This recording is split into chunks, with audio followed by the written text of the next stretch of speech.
నమస్కారం. మన వానికి స్వాగతం. ఈరోజు వార్తలలోని ముఖ్యాంశాలు.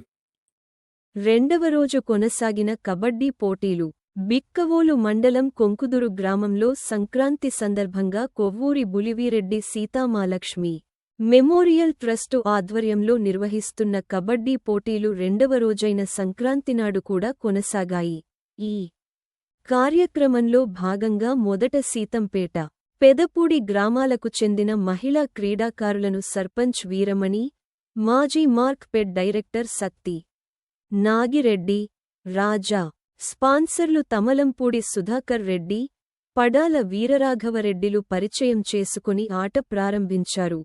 అనంతరం వివిధ గ్రామాలకు చెందిన జట్ల మధ్య పోటీలు కొనసాగుతున్నాయి.